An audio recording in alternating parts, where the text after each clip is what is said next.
Presidente.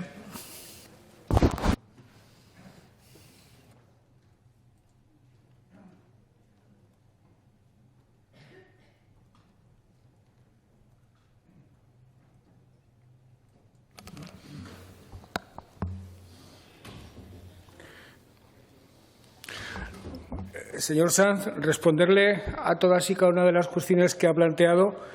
Primero, requeriría un tiempo del que, a pesar de la laxitud con la que el presidente gestiona el debate, no tenemos.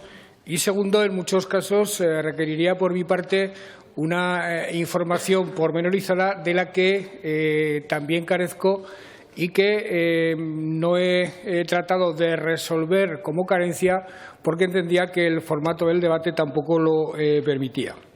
Entraré, en todo caso, en cuestiones fundamentales de las que usted ha planteado desde una posición que en algunos casos es coincidente, pero también desde algunas diferencias notables en la manera de enfocar la política, la sociedad, el presente y el futuro.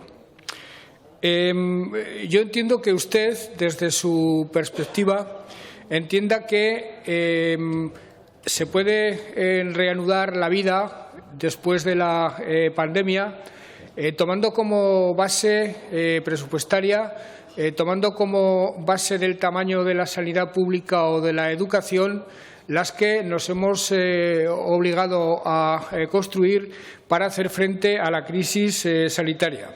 Pues bien, nosotros, desde la perspectiva del Gobierno, que es una perspectiva que obliga siempre a un ejercicio muy duro de realismo, desde la perspectiva del Gobierno, fundamentalmente pretendemos reanudar, recuperar la marcha y los procesos que habíamos empezado desde el cuatripartito una vez constituido el mismo como consecuencia de mi investidura.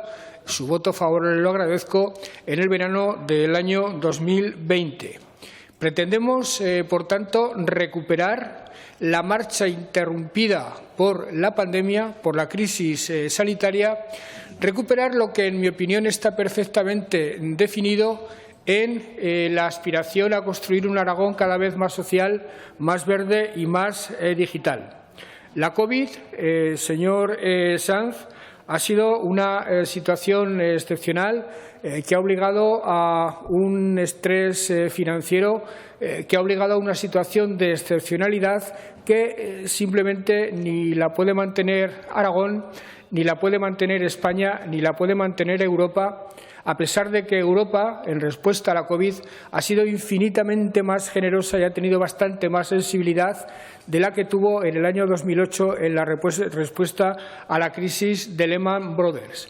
Pero, señor Sanz, para cualquier administración seria, para cualquier partido político serio, el déficit no es una cuestión menor, la deuda no es una cuestión menor. Un país no se puede instalar permanentemente en el déficit, porque eso significa aumentar la deuda. Y ese tipo de desequilibrios, al final, nos guste o no nos guste, conducen a la ruina. Simplemente, señor Sanz, si el Banco Central Europeo cambia su política respecto al precio del dinero y los intereses suben, los escasos márgenes que ahora tiene España para invertir y para desarrollar políticas públicas saltará por los aires directamente, porque tal es el volumen de nuestra deuda que los intereses se desbocarían. Y, señor Sanz, los intereses, nos guste o no nos guste, hay que pagarlos. Les hablo del Aragón social, verde y digital, que a mi juicio encarna a la perfección los ideales que agrupan al cuatripartito. Cuando hablamos de Aragón social, hablo de un Aragón en el que se aspire a la igualdad, a la superación de todas las brechas de desigualdad existentes, pero poniendo por delante de todas la matriz, el origen de nuestra razón de ser como partido, que es la desigualdad en el reparto de la riqueza. y eso se consigue a través de los servicios públicos y a través del empleo, a través de la adecuada distribución de las rentas del trabajo y el capital. Tenemos las competencias que tenemos y le tengo que hablar de las competencias que tenemos porque hablar de las competencias que no tenemos es hacer puros brindis al sol. Y en lo que se refiere a las competencias que tenemos, nadie nos podrá negar el inmenso esfuerzo hecho en el fortalecimiento de los servicios públicos y nadie nos podrá negar que en materia de políticas activas de empleo estamos siendo referencia para la IREF y para organismos internacionales. Por tanto, difícilmente se nos pueden reprochar muchas cosas en esa materia. Cuando hablamos de un Aragón verde, estamos hablando de tomar conciencia plena de lo que significa el cambio climático y del impacto de los efectos de ese cambio sobre las posibilidades reales de supervivencia del planeta y de la vida humana en el mismo. Y asumimos, y en mi discurso me referí varias veces ayer a esta cuestión, que toda la actividad económica, toda la actividad del hombre sobre la tierra se tiene que someter imperativamente a criterios de sostenibilidad, a criterios de respeto escrupuloso de la biodiversidad, en definitiva a la Agenda 2030 y a los grandes acuerdos, por ahora no suficientemente cumplidos, que se adoptan a nivel internacional en esta materia. Y cuando hablamos de un Aragón digital, estamos hablando de un Aragón que modernice a fondo su economía, que la haga competitiva en el mundo global en el que estamos viviendo, lo cual pasa por digitalizarla y por desarrollar, a ser posible, un sector estrictamente digital dentro de nuestra economía, cosa en la que también entiendo yo que estamos cumpliendo de manera bastante suficiente. Pretendemos, por tanto, recuperar la senda del Aragón social, verde y digital, siendo perfectamente conscientes de que a partir de ahora los presupuestos los tenemos que ir entendiendo y acompasando a la realidad anterior a la COVID. Es decir, los presupuestos no van a tener como referencia el del año 21, que fue un presupuesto excepcional, sino más bien el del año 20. Y, por tanto, si presupuestariamente solo podemos llegar hasta ahí, las políticas también se tendrán que supeditar a eso. Y, además, estoy convencido de que, supeditando las políticas a eso, los objetivos que perseguíamos como Gobierno los podemos cumplir razonablemente. Dice usted, y me ha preguntado reiteradamente, y es legítimo que lo haga, dice usted si el Gobierno tiene la voluntad, la vocación, la decisión de cumplir sus pactos con Izquierda Unida. Y yo le respondo rotundamente que sí. Entre otras cosas, señor Sanz, porque si hemos llegado a acuerdos, si hemos llegado a pactos, ha sido porque aquello que usted nos proponía, nosotros entendíamos que era bueno para Aragón. Si usted nos propone algo con lo que no estamos de acuerdo, directamente no lo pactamos. Por tanto, todo lo que está sobre la mesa entre usted y nosotros es algo que nosotros compartimos y tenemos la voluntad de desarrollar y tenemos la voluntad de cumplir.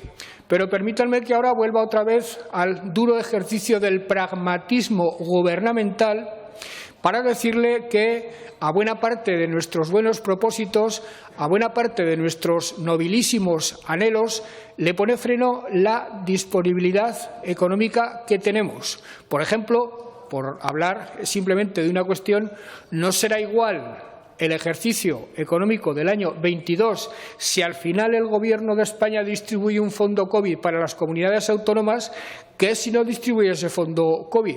Porque en materia de financiación nuestra dependencia del Gobierno de España, la de Aragón y la de todas las comunidades autónomas, es altísima. Y en este momento, señor Sanz, hablamos a menudo de que la financiación está mal distribuida. Hablamos a menudo de que se tiene que calcular más en base al coste real de los servicios que en base al número puro y duro de habitantes. Esa aparentemente es la gran batalla que tenemos que librar, otra cara de la moneda del problema de la despoblación, pero el problema fundamental ni siquiera es de reparto y de criterios concretos de reparto del dinero. El problema fundamental que tiene Aragón y que tienen todas las comunidades autónomas es de suficiencia financiera. En este momento, lo he dicho en muchas ocasiones y cada día avanzamos más a la realización de ese temor que me embarga, en este momento o se produce un cambio en la financiación de las autonomías o éstas están abocadas a la desaparición. Sí que tenemos voluntad de cumplir los pactos con usted, señor Sanz, pero ha de saber que si analizamos la evolución de las cuentas de la comunidad desde el primer lustro del año del siglo presente al momento actual, llegamos a conclusiones absolutamente desoladoras. Si vemos los márgenes de inversión que tenían los gobiernos en aquellos tiempos y vemos los márgenes de inversión ínfimos y lamentables de inversión que tenemos los gobiernos actuales, se nos cae directamente el alma al suelo. Y eso ocurre porque los servicios públicos y, sobre todo, la sanidad están ejerciendo una presión brutal sobre las economías y las haciendas de las comunidades. La sanidad está desbocada porque cada vez hay que atender a más personas mayores con más necesidades de servicios sanitarios y, además, cada vez hay más tratamientos, más fármacos, más medicinas que con toda justicia los ciudadanos reclaman que les sean suministradas por la salud pública.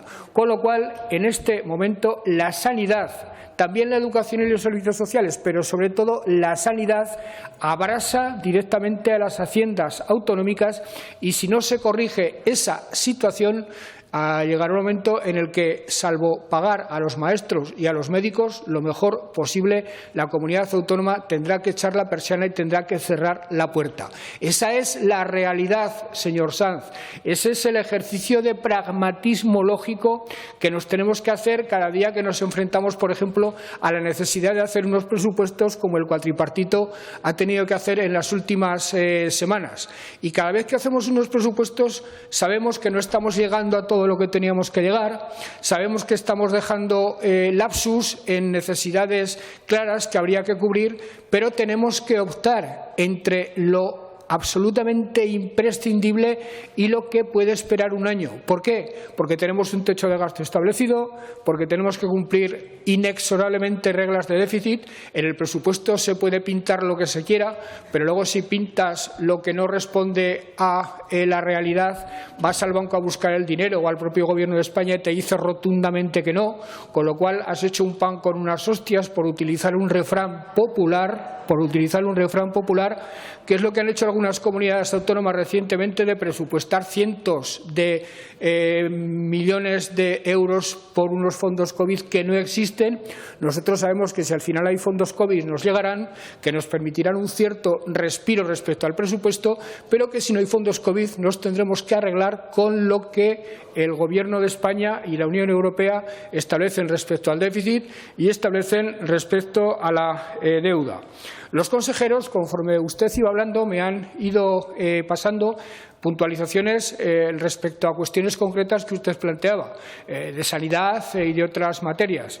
No voy a entrar en ese terreno porque ya le digo que podríamos estar hasta las 3 o las 4 de la tarde sin hablar de otra cosa, pero lo cierto es que no solo el presidente del Gobierno de Aragón, señor Sanz, sino todos y cada uno de los consejeros tienen voluntad de cumplir con usted. Primero, porque hay unos acuerdos y porque además esos acuerdos, además de presupuestarios, son de investidura y, por tanto, están en la base de la Constitución de este Gobierno. La colaboración público-privada, aparte de que yo la defiendo sin ningún tipo de ambaje, sin ningún tipo de complejo ideológico de ninguna naturaleza, es algo que, primero, entiendo que es positivo.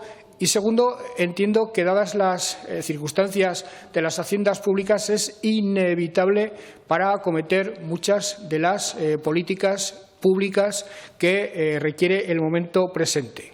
Estoy de acuerdo con usted en que lo esencial de los servicios públicos de sanidad, de bienestar social y de educación hay que acometerlos desde el aparato funcionarial puramente público.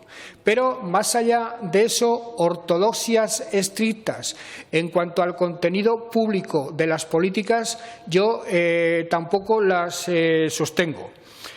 Quizás se deba, entre otras cosas, señor Sanz, y estos días hemos hablado mucho los socialistas de socialdemocracia, quizás se deba a nuestra propia condición y a nuestra propia visión del mundo, que está absolutamente anclado, que está absolutamente alineado con la socialdemocracia que surge en Europa en los años 50, en Alemania y en los países del norte, y que en España empieza a surgir en los años 70 con sus ESNES y con el abandono del marxismo.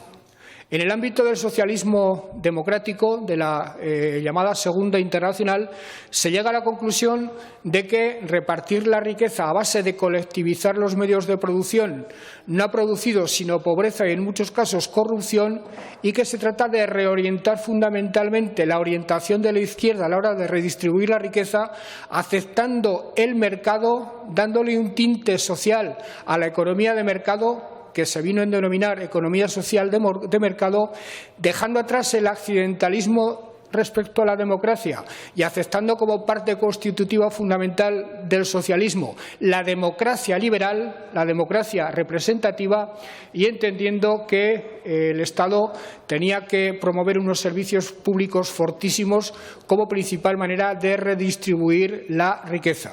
Por tanto, desde la militancia estrictamente socialdemócrata, la valoración que se hace del hecho empresarial, la valoración que se hace de la iniciativa privada es fundamentalmente no solo respetuosa, sino positiva, partiendo de la base de que ninguna economía desde el Paleolítico superior ha funcionado si no ha sido respetando la iniciativa privada, si no ha sido dando por bueno, como motor del desarrollo de las sociedades, el talento del individuo, que difícilmente se desarrolla si se ve sometido a economías colectivizadas, a economías excesivamente intervencionistas. De acuerdo con esta concepción socialdemócrata, a nosotros nos llama la atención que desde determinados ámbitos del arco parlamentario se hable permanentemente de incrementar el gasto. Cada vez que se abre la boca se hagan postulaciones de aumento del gasto público y, sin embargo, por otra parte, se diga que hay que bajar los impuestos, por no decir suprimir los impuestos. Esto es directamente imposible, es directamente inviable. Pero también es imposible e inviable subir los impuestos hasta el punto que sería necesario para financiar las políticas que usted propugna, señor Sanz. Con lo cual, tanto desde un lado como desde el otro del arco parlamentario se nos aboca soluciones imposibles, y de ahí esa centralidad de la que presumimos, que consiste ni más ni menos que en respetar la actividad privada como principal motor y sostén de la economía, y al mismo tiempo redistribuir la riqueza con los medios que nos da la Constitución y las leyes para atender a sociedades cada vez más justas. Dice usted, señor Sanz, que ¿qué modelo productivo tenemos nosotros? Primero, creo sinceramente que un gobierno, la política no puede determinar un modelo productivo. La política, por la vía del decreto, por la vía de las leyes, no puede decirle a la sociedad, no puede decirle a la economía qué modelo productivo quiere imponer. Justamente porque no creemos en esa posibilidad de planificar la economía, es por lo que en su día abandonamos determinadas tesis que consideramos totalmente superadas por la historia y nos hicimos socialdemócratas. ¿Cuál es el modelo productivo? El que está emergiendo en la sociedad, aunque con el impulso del Gobierno de Aragón en aquello en lo que más creemos. El modelo productivo, señor Sanz, de manera resumida, son los 10 motores a los que yo me referí ayer en mi intervención, los 10 sectores estratégicos que ya condicionan la economía aragonesa, que ya son los que la sustentan, pero que evidentemente han de someterse al criterio estricto y a las reglas estrictas de la sostenibilidad. Ese es nuestro modelo productivo. Y nosotros apostamos por crecer. Creemos que el crecimiento cero o el decrecimiento son absolutamente incompatibles también con la vida en el planeta. Calentando la atmósfera nos vamos al garete, pero evidentemente decreciendo la economía, dejando de producir, también nos vamos todos al garete. Y eso es un simple ejercicio de reconocimiento de la realidad, un simple ejercicio de pragmatismo. Por cierto, me gustaría saber cuál es el modelo productivo por el que ustedes apuestan para que todos los días los 700.000 habitantes de Zaragoza, que no tienen un huerto al lado de casa, puedan comer y puedan satisfacer sus necesidades materiales más perentorias. Apostamos por la nieve, pero vaya, no me da la impresión de que apostar por la nieve nos convierta en bichos raros a quienes apostamos por la nieve y a quienes apostamos por las Olimpiadas del año 2030. Tampoco diré yo a quienes están en contra sean bichos raros. Aquí bichos raros no hay absolutamente ninguno. Pero lo cierto es que la economía de la nieve es justamente aquella que solicitan la totalidad de los habitantes de la montaña, la totalidad de los habitantes del Pirineo, de la Gúdar-Jabalambre, etcétera, etcétera, porque si no es por la nieve, toda esa gente hubieran tenido que cogería la maleta como sus padres y sus abuelos e irse de esos magníficos pueblos que tanto nos regodeamos visitando. Por tanto, tendremos que hacer esfuerzos importantes dentro del propio Gobierno para tratar de demostrar que lo que nosotros tenemos en la cabeza en relación con la nieve, lo que nosotros tenemos en la cabeza en relación con las Olimpiadas, no pretende ser ninguna atrocidad desde el punto de vista medioambiental. Pretende ser absolutamente sometido a los rigores de las normas de sostenibilidad, pero evidentemente pretende ser, es decir, aceptando que sin esas economías una parte del territorio es absolutamente inviable. Y, por cierto, tampoco nosotros hemos inventado aumentar las superficies esquiables para ser competitivos o las uniones de estaciones para mejorar nuestra competitividad. Lo cierto, señor Sanz, es que es lo que hacen los catalanes, los de Andorra, los de los Alpes, para ser competitivos. Lo que no podemos nosotros es ser tan estúpidos como para que una especie de gallina de los huevos de oro, que es la nieve, la echemos por el sumidero de la historia y prescindamos de ella. Y lo del sector del clúster del porcino, a mí lo que menos me gusta es el nombre, lo del porcino, pero parece inevitable llamar a los cerdos así, porcino. ¿Qué le vamos a hacer? En este momento son 11.000 las personas que viven de ese sector, que se está autodignificando a sí mismo, conscientes de la mala prensa que tienen, que están haciendo esfuerzos ímprobos para superar el problema de los purines, que hay empresas aragonesas como Tervalis que son punteras, no en España, sino en el mundo, en esos absolutamente imprescindibles tratamientos, y que además es un sector que, constituido en clústeres, se está preocupando de la formación profesional, se está preocupando de la innovación. Hay un centro en el pueblo de usted y mío, Itainova, que creo que es un modelo y que marca la dirección de a dónde tiene que encaminar sus esfuerzos este sector, que yo creo que es un sector del que la economía aragonesa no puede prescindir, pero que es seguramente aquel en el que mayores esfuerzos hay que hacer para asegurar su sostenibilidad medioambiental. Esfuerzos que yo creo que están alcanzando éxitos importantes, insisto, tanto promovidos por el propio sector como por empresas punteras que tenemos en la comunidad. Esta es la respuesta que se me ocurre darle, señor Sanz, desde el respeto más escrupuloso a lo que usted significa políticamente en esta Cámara y desde la voluntad de cumplir los acuerdos, aunque sin la pretensión de hacernos trampas al solitario y exponiendo con toda claridad y con toda naturalidad cuál es nuestro punto de vista. Gracias, señor Lambán. Señor Sanz, su réplica.